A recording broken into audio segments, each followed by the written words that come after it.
So who am I with today? Your mother? Well, yes, that is a good point. No, my name is Pamela Jacobsen, and I am your mother, your That is mom. it's very true. The- I'm sure you'll ask questions to Yeah. unveil all the rest. What do you do for work? Currently, Yeah. I run a nonprofit called Girls Soccer Worldwide. Care to elaborate? Sure. Co-founded with your father, Yes. and Girls Soccer Worldwide is a Livermore-based nonprofit, and we work with girls living in poverty. And the whole idea is to provide access to sports, education, and leadership opportunities, and breaking down the socioeconomic barriers that oftentimes keep girls from gaining access to the things that help them reach their greatest potential. And, we're using sport as a way to connect and break down those barriers and build community. And also, there's a lot of components of our organization where we're building bridges between communities that need each other. Mhm. And yeah, I could, so many things I could talk about with that, but that's Girls Soccer Worldwide. Well, I know you didn't do this forever. No, I did not. So when did this start? 2016 was my first involvement in the vision and the idea, and came back from an experience that I could not unsee, and knew I needed to be able to be a part of change. And yeah, it was 2016. We formed the nonprofit in 2017 and have been building ever since. What'd you do before that? There's a few things. Yeah. I had my own photography business, Called? Peppermint Tea Photography. Wow. It was a tribute to my grandmother. And prior to that, well, prior to that, I worked for a company called Mac Cosmetics for 18 years. Did a lot of traveling with them, held various positions, and it was there's millions of stories behind that too. But I held upper level management training type of roles that, yeah, is I think served me well in what I'm doing Hmm. today, for sure. It it was a really cool experience. I got to travel and experience so much within, my 18 years. I born and raised in Utah, Hmm. moved to New York when Chidi, your sister, my Yeah. daughter, was 2.5, and we moved clear across the country when she was a year and a half old, and got to experience that. Came back, lived in Denver for a part of the time due to just Hmm. promotions within the brand, and then made our way out to the Bay Area. And yeah, it was I got to I got to experience a lot of life through the brand, and it was really cool. That's great. Yeah. So where'd you grow up? You moved to a ton of different states. Yes. So where'd you start off? Or Utah. Born and raised in Utah. For how long? Oh, you mean when did I make my first move? Yeah. Um, 23. I made my first move to New York, 23, as a single mom, Mm. and then just kind of kept the wheels burning. But what's interesting about that, though, is ever since I was a little girl, elementary Yeah, age to yeah, junior yeah. high age, I always felt there was something for me outside of Utah. Hmm. There was always this nudge, this push that I was going to end up leaving the state. And so I Hmm. think when the opportunity started to present itself, I wasn't afraid of it. I was more curious to where life could take me. And I just had this burning, like, edge inside me that, yeah, I was supposed to go out and explore. Hmm. What motivates you to wake up every day and get out of bed and work and just live life? I mean, there's probably a few different components to that answer, but faith, faith, Yeah. purpose, um, the people that I love, always wanting to do better, be better, for the people that I love, and You know, I am a firm believer, and this is one of the things I say every Mhm. single morning, is that thank you, God, for the breath in my lungs, and help me to see what the purpose of today brings. Help Yeah. me to serve your purpose. And so I think when I started to reframe my mornings as a reset, it's an opportunity to learn, grow, um, and yeah, I think that's pretty much it. So, from the sounds of it, you're a pretty firm believer. Yes. How is when did you discover faith? And how has that changed your life? For That I mm, think I've always believed in something bigger than myself. I've always believed in God. Um, I wasn't really deeply rooted in the idea of active faith, and there's a difference between believing and actually living mhm, inside faith, yeah. right? And so, and I always knew about this guy named Jesus. Cool. But there was this obstacle that I feel like, and again, this is just my perspective and my Yeah. reflection, that I think I had, is that I was raised in, if anyone's familiar with Utah, Yeah. it's deeply rooted in religion, and I'm very much not for religion. Mm, And, growing up around a religion, I just didn't ever felt like I belonged there. mhm, And I'm not saying that anyone that is active in the a church, I'm not saying anything negative against that. I'm just talking about my path and my faith walk, and why I struggled as a child. We wouldn't, and even from family wise, we always believed there was God, but we yeah. weren't actively involved. So I always missed that piece. But then when people would come into my lives and speak from a place of Christianity, I was always very guarded. Mhm, And I think because of as a young, you know, believer, I mhm, guess you could say, I think I was guarded because of my experience through religion. mhm, And it really took life experiences to really root me, plant me, and truly make me fall to my knees to mhm, understand that it's much more. yeah.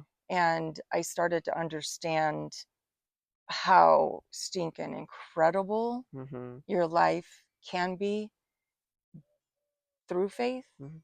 Um, and I got so sidetracked on your actual real question. You were It's asking me okay. when, Yeah.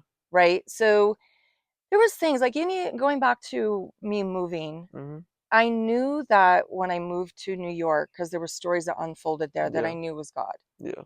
And I had this way of living where I gave props to God when I knew it was God. But then I always had my foot on the other side of the track, still kind of believing and doing the Yeah. things that I felt like I wanted to do. Right? Yeah.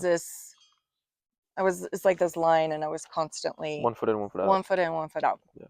And I really never planted myself inside the idea of Christianity, because Mhm, to me, it was religion. mhm, And that's what I wanted to avoid at all costs, right? It was too much for me. And so, and when I moved to Denver, I knew for a fact there was something burning inside me that was pushing me to Denver, and I knew it was God. But again, yeah. I had to navigate my way Mhm, through it. mhm. Um, and going back to your question about how has it changed my life, I don't, I don't, I don't know the right word for that. I- There may not be a word. Um, we always joke that There we was a always wish word. there was a word in the English vocabulary that it Yeah. described experiences that you can't really pinpoint Mhm, through just a word or a simple sentence unless you've actually experienced it and have gone through it from a transformational experience. yeah. And that's really what faith has been for me. And I would never and can't imagine my life without it. And it doesn't mean it's perfect. It doesn't mean Yeah. I don't have heartbreak. It doesn't mean that I don't have sorrow. It doesn't mean that life is a bunch of daisies. because it's definitely not. But I have my peace and my feet planted in something bigger than me, and that is my strength. And it's allowed me to truly know and understand I don't have to control the outcome. Mm-hmm. We're not Mm-hmm. meant to control Yeah. the outcome. That's how we get in God's way. And I think that's fear based. Mm-hmm. So I think that's been the biggest freedom, is just knowing I don't have to control the outcome. Mm-hmm. And I get the opportunity to be present, which is an actively learning. If you look at my journal from today and yesterday, my whole journal is about just experiences up here that have really just reminded me that just being actively present in the moment, there's so much power and it's such a gift. Yeah. And that is truly where you hear God's voice. Mm-hmm. But if we're busy controlling every outcome and chasing tomorrow, we lose out on that. Yeah. So it's, my faith is an ever growing experience and journey. Um, so yeah, it's ever evolving, and it's a beautiful ride. Hmm. Piggybacking off that, what advice would you give to someone that's just stepping into faith and literally is just like, I have no idea where to start? Just sounds so simple, and it may not be the answer that Yeah. people want, is just simply be curious. Hmm. And it really is that simple, to be curious and to allow yourself to be open to what you find. Mm-hmm. And the reason I say that is because so many people, back to my Yeah. story, it's very similar, stay away from having a relationship with God and having faith because it's tied to everything around religion. Yeah. And if you can set that on a shelf from whatever experiences, anything that you've been taught, it will allow you to actually discover something that is waiting for you on the other side of it. Because if you have something that keeps like nudging you, Mm-hmm. it keeps you listening, it keeps you um, being open, to me, that's God's voice. Mm. It's God trying to get your attention. You Yeah. just have to make the choice if you're going to be willing to step inside that. And I think, too, the other thing that people have to be careful with is my faith walk is going to look different than your faith walk. Mm. It's going to look different than your best friend's faith walk. It's Yeah. going to look different than your dad's, your sister's, your brother. And I think that is the thing that is so beautiful about finding your faith. I mean, there are definitely things that are non negotiable. Yeah. And in the culture we live in today, everyone's trying to justify and say, well, if God loves us, then this should be okay. No, no, no, no. That's actually now taking faith and narrating it to what works for you. And that's Yeah. not what faith is about. Mm-hmm. That's not what having a relationship with God or Jesus or any of that is about. Yeah. But being open to the fact that God is relational and not religion Mm-hmm. will give you the opportunity to really step inside of an experience that can literally be transformational. And I think the other bit of advice I would give is being open to what you find Mm-hmm. and continue to be curious on top of that. Mm-hmm. My faith walk has been layers, Yeah. right? And even when I get comfortable where I'm like, oh yeah, this is incredible, God takes me deeper. Hmm.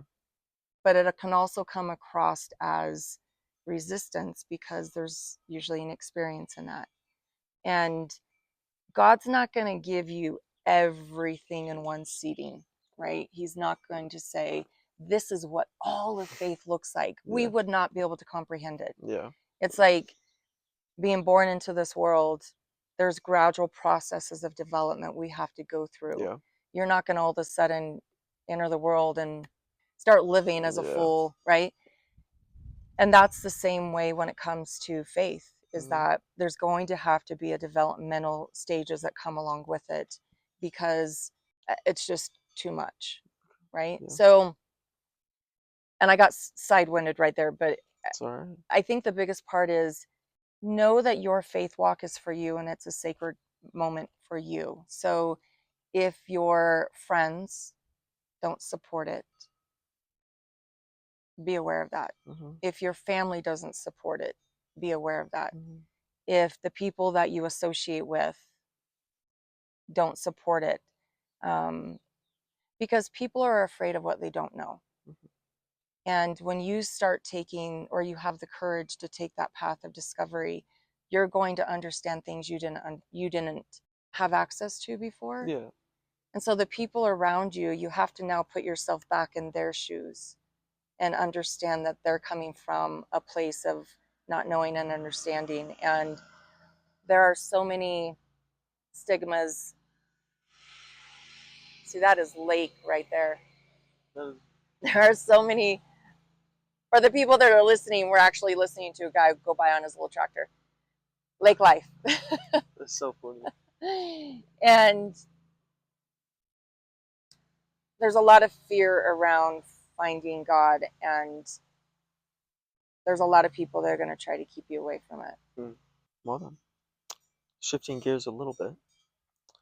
So you are a mother of three and a grandmother I of sure one. am. How's been that experience? Has that Wow. changed you at all? Has that changed your perspective?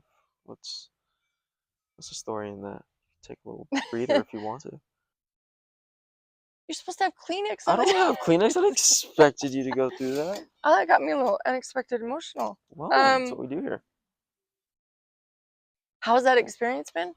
Uh, well, yeah, it's been incredible. And yeah, I have three children. I'm back up why Mm-hmm. I'm a grandmother, because someone looking at someone Yeah. close to your age. I have a daughter who's 30, who became a mom a year and a half ago, Mm-hmm. and brought into this world this dynamic, passion, little fireball of a girl that's Yeah. just, it's really funny to watch because she's very much like her mother, Yeah. my daughter, right? Yeah. And your sister. And it's the one thing that is so beautiful about being a grandmother. I know the cliche joke out there is you get to love the child and send them home. Yeah. I don't look at it that way. Mm-hmm. I look at it as I get to love my daughter by reliving Mm-hmm. her childhood, but through the eyes of a grandmother with her child. And that's been the beautiful thing about it, is that I get to love her differently, right? I get to love Eliana as Yeah. her own special, unique person, Yeah. but I get to love my daughter as a mom, being her mom. Mm-hmm. And there's a lot of, understanding she has now, Mm-hmm. that we've even said, she's like, oh, I kind of get that now. And, but I get to love her through her child, but also love her child through her, Mm-hmm. which has been really cool. And yes, I do get to go love them and leave. I'd be way too tired to be raising a child at this age. Uh, and yeah, it's pretty special because I look at my daughter Yeah. differently now, being a mom, Mm-hmm. and watching her love her child as a mom is very special for a mom. Yeah. Does that make sense? Yeah. I never looked at it that way. Yeah. That's why I got emotional. Yeah. And it's new and it's fresh for me. Mm-hmm. And I get to act like the crazy grandma that shows up all, crazy. She's running up to me. I get to act like a Mm. child again Yeah. sometimes. I get to get on the floor and crawl around. I mean, I want to be doing that in our house. I get to be silly and live, kind of go back to the innocence. And the one thing that I've always said, when I was a mom with your sister Mm-hmm. at her young age, one of the most beautiful things for me as a mom was just watching her discover, Mm-hmm. like from touching and smelling and breathing and just watching and wondering what was going through her mind as she would discover things. Because that was the one thing that I'm a huge believer in, is let the child play. I think Mm-hmm. we live in this culture. This is not one of your questions, but we live in this culture where we're band-aiding everything, Mm-hmm. right? We are bubble wrapping our children out of fear. That's a whole nother conversation. that we think we're loving them by protecting them, and what we're doing is hurting them more. Mm, Like your child's got to scrape their knees a little bit. mhm. You know, they've got to play in the dirt. They've sometimes eat the dirt. Sometimes they've got to be able to, the minute, and I know this is out there, a lot of people Mhm. have probably heard this, but the minute you break their process of discovery, you Yeah. stunt their growth as a human. Yeah. And so that was always the most precious thing for me, is to watch. And I did the same thing with you and Yeah. Jacob. It was fascinating and Mhm. just filled with so much love. And so being able to do that with my granddaughter again is Mm. pretty special. So you've had different jobs. You run a nonprofit now. You worked in Mac, and you were an athlete. Care to elaborate? Are you going back to my childhood? Yeah. Like what I did? Yeah. So when I was very young, I was a competitive speed skater. And I'm not talking about the blade, I'm talking about four wheels. And back in the day, there was a thing that, which I love that it's Yeah. making a reoccurrence, and it's such Mhm. a huge thing now. But yeah, I used to speed skate as a on a team, Travel and team. as a travel team, Yeah. yes, and go around the oval track, and you had, it was just like the concept of track and field, Just on. but it was just on your wheels. So I did that, and but always had a passion for dance, Mhm. which a lot of people don't think it is a sport. But the reason why I say what I did was a sport, because you have dance, which is part of the arts Yeah. community, right? But when you start going into more of a competitive, Mhm. the tumbling, the physical, there's a difference in the physicality of Yeah. it that becomes more athletic driven and more sports driven.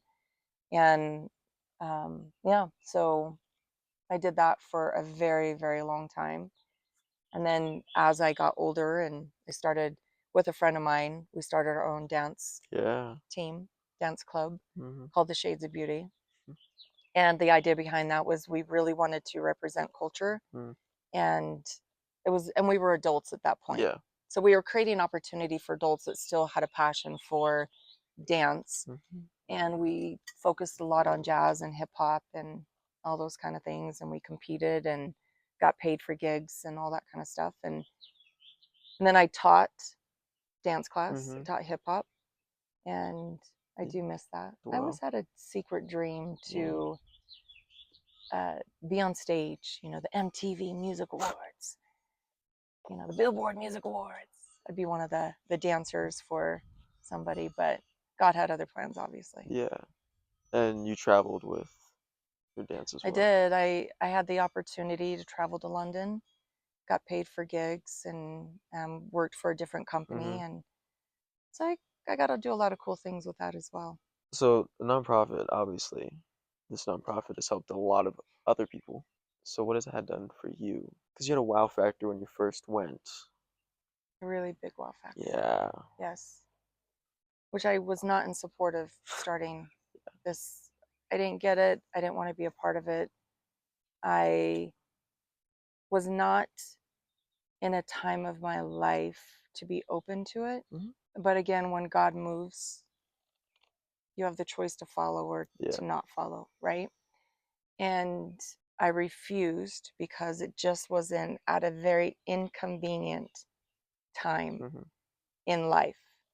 And none of it made sense to me because of where personally life was at. But it was made very, very clear to me. I'm kind of diverting from your question, but It'll it'll swing back around. probably swing back, or is this just as I'm Yeah, kind yeah, of yeah. going where I Yeah. feel like where I need to talk about. And it was made very clear to me at that point that I needed to get on the plane Mhm. because I refused to. Yeah. And again, going back to God.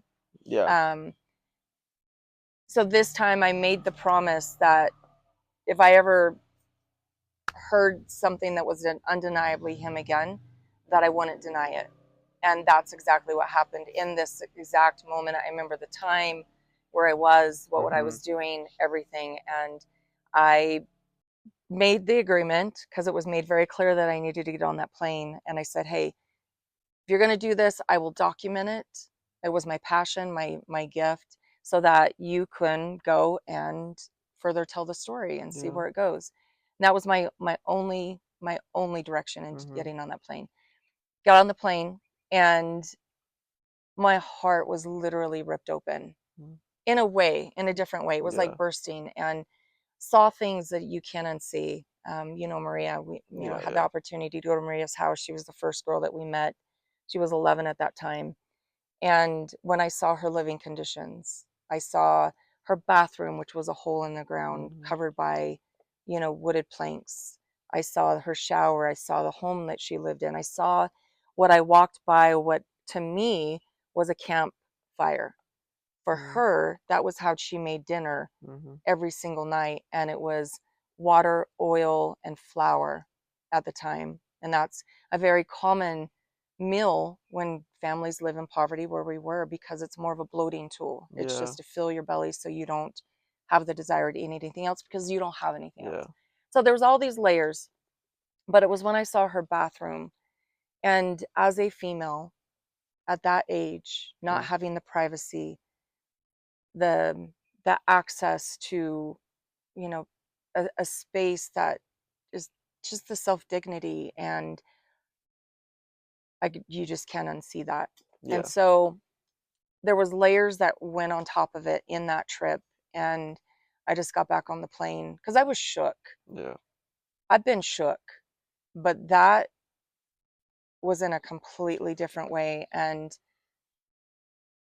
what I thought I knew, I no longer knew. Mhm. The problems that I had, that I put so much focus on, the pain that I was going through at that time, it's not that it didn't exist, but it put it in perspective. Mhm. It put life in perspective, right? Yeah. And I got back on the plane and I looked at your dad and I said, I can't go home. I can't unsee what I just saw, and we need to start a nonprofit. I had no clue what was to come next. I just knew that I couldn't go home and not do anything about it. Mhm. And then that was the start of Girls Soccer Worldwide. So going back to what you were asking, what has it done for you? I, all the layers going back, Yeah. I was supposed to be on that plane, and I was supposed to be on that plane with my camera, Mhm. because I'm still documenting Yeah. the work today, right? And my heart comes alive every time I get to film a video or document a moment and then share it with people to Mhm. see, what is actually happening. Yeah. But it goes down to purpose. Yeah. There came a point in time in 2019 where I was running my photography business and trying to build the nonprofit. And I walked outside of our front door and I clearly heard, like, you're walking in your purpose. Mm. And I was like, what? Went back in, closed the door, stood there, listened, prayed. And all I could just keep going back to was, it was time to close my photography business. And a lot of people at the time didn't understand it. Mm. Like, why would you do that? Yeah. But again, that goes back to when you're having a spiritual experience, you are learning to hear from God. The people around you are not going to understand. Mhm. And it's really not, I think to a part, it's your responsibility to share your testimony, Yeah. but it's not your responsibility to make them understand. Mhm. That's their choice. That's Yeah. between them and God, right? And so I ended up shutting down the photography business. And what's interesting about that is all these things are flashing Yeah. in my You're head. going through your head right I now. remember after I started the photography business, I had a lot of time in my commute when I was working at Mac, because I used to go from Emeryville to Mountain House. And I remember clear as day hearing, photography is not your destination, it's the vehicle to get you to where you're Yeah. going. And so clear. And I was like, it's kind of one of those, what you know, but whoa, Mhm. okay, I'm going to remember Yeah. that. So when I walked out the door and had that instant like stop and came back in, it all made sense at that point. The photography was the vehicle to get me to where I was supposed to be going. It wasn't the destination. I was not supposed to have a photography studio long term. Yeah. And that's the thing that's really cool. And if you go back to, talking about faith and what it's done, and then the nonprofit, It's all a layering Mm. experience. You can't separate one from out the other, Yeah. right? So yeah, Okay. I'm sure I could tell 1,000 more stories, Yeah. but Um, what is the hardest thing you've been told? Or Hmm. one of the hardest things you've been told? Well, the hardest thing I've been told I won't share. Yeah, that's what Um, that's the hardest, because yeah, yeah, yeah. some things in life are just meant to stay sacred and personal. And, I can go back to hearing things about, my mom and dad being in an accident, or my Mm-hmm. dad getting cancer, Mm-hmm. or, somebody going through deep pain, and all those were hard, Yeah. right? But hearing the hardest thing I've ever heard, um, is what brought me to my faith. Mm. And it is literally what is why my faith walk is the way it is today. Yeah. Because I think sometimes too, when we hear hard things, or um, we encounter hard experiences. It may be not even what you've heard. It might be what you've gone through. Yeah. I mean, we have friends that we've seen go through Lot. unfathomable type of things, Yeah. right? And I think the thing that you have to remember is nothing gets wasted, Mm-hmm. right? And at that point, it was a complete surrendering for me.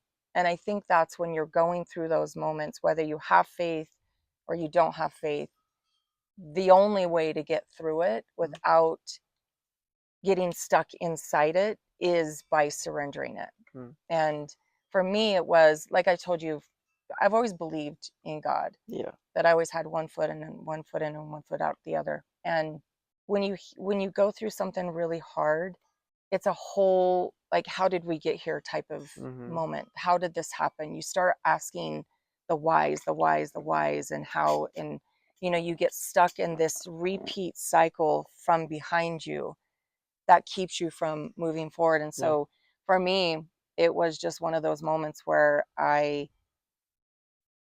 there was nothing else for me except to take it to God and say, hey, and even a point, I'm like, if you really are who you say you Yeah. are, like, I need you to take this from me, because I can't. And if you don't, I can't. Yeah. Like, I don't know what can happen outside of here, because I have nothing. Like, I was so to the raw part of my soul Yeah.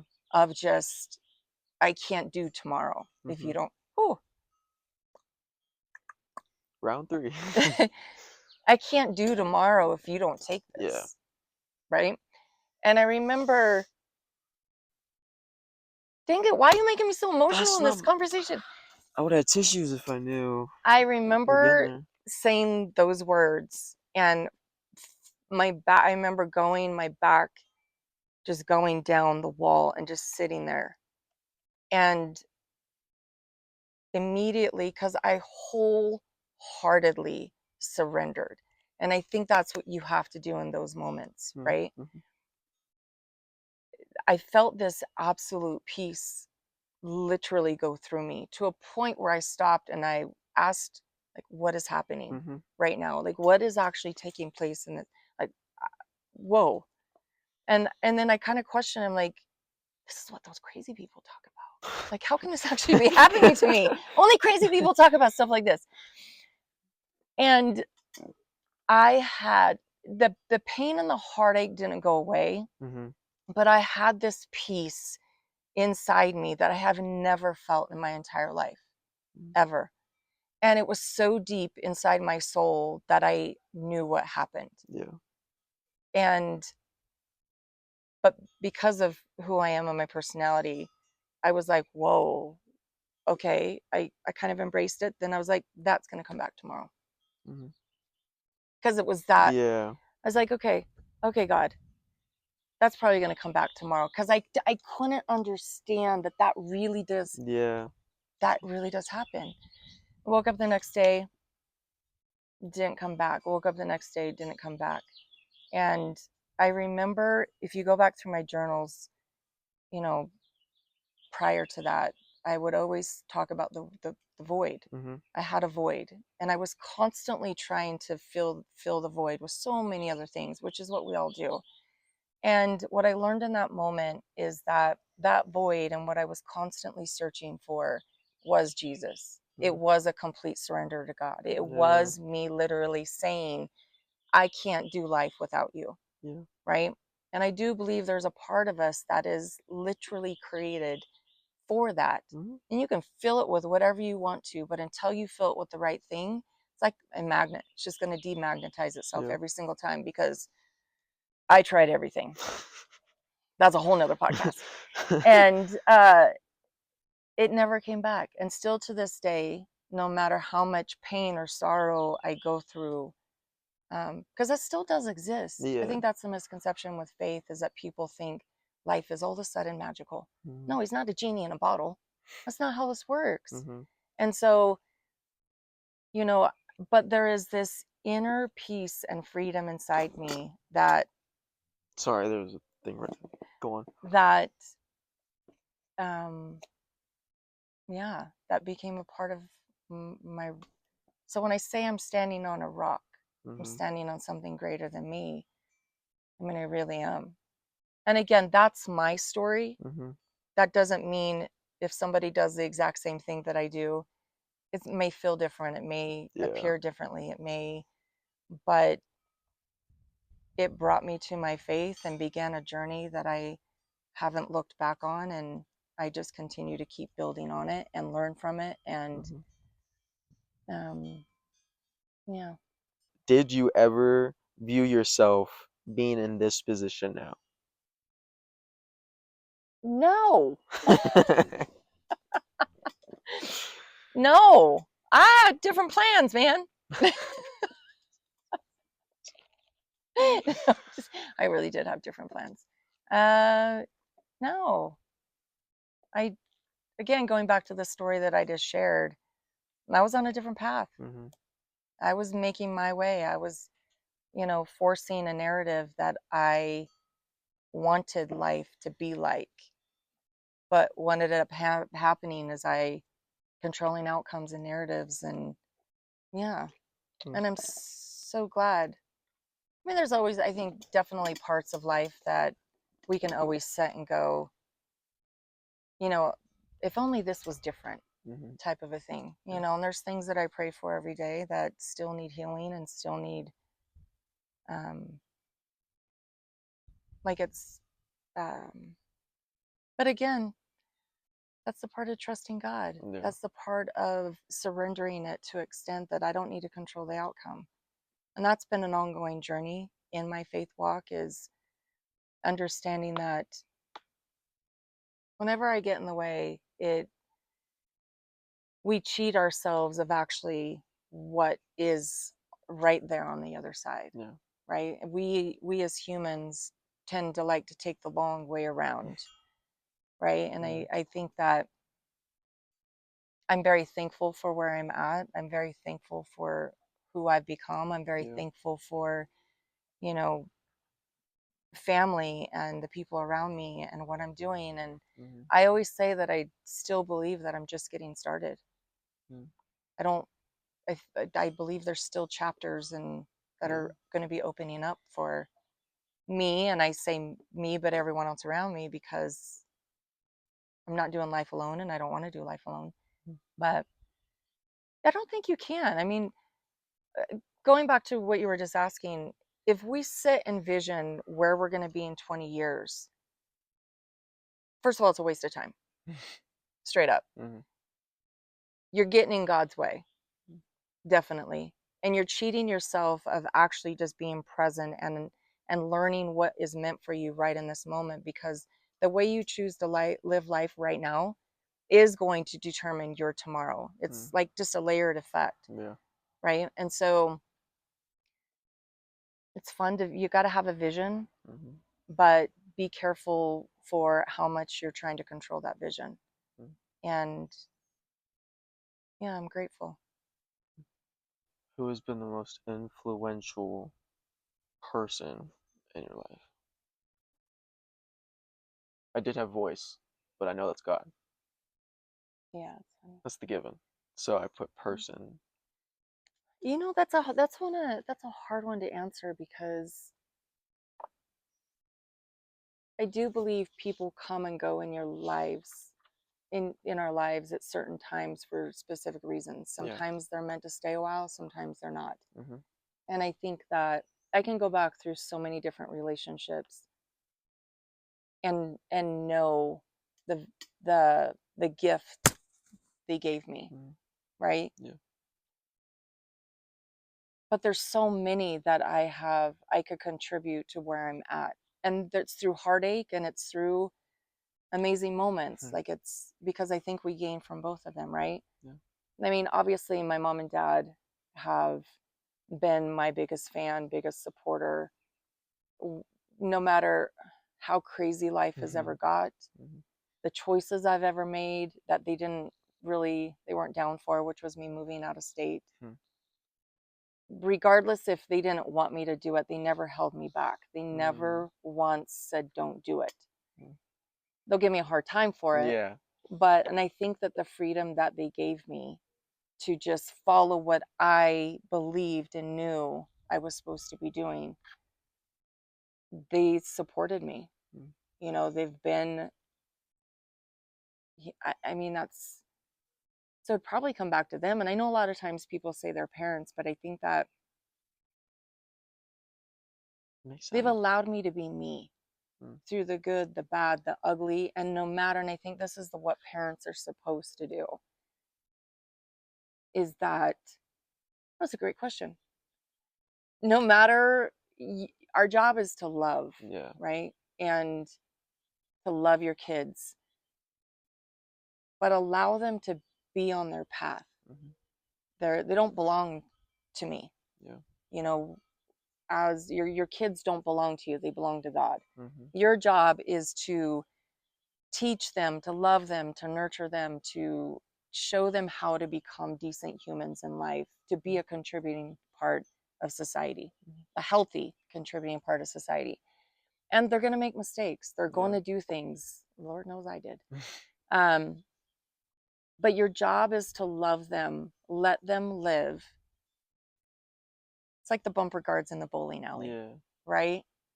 They're going to sway back and forth. Your job is to be on the extreme end so that they don't jump off the cliff when they're not supposed Mm-hmm. to, but let them fall through the process. And when it does get bad and it does get hard and things don't go the way you thought it would or they thought it would, you love them. You're Mm-hmm. there to pick up the pieces. Whether you agree or disagree, you pick up the pieces together and you move forward, Mm-hmm.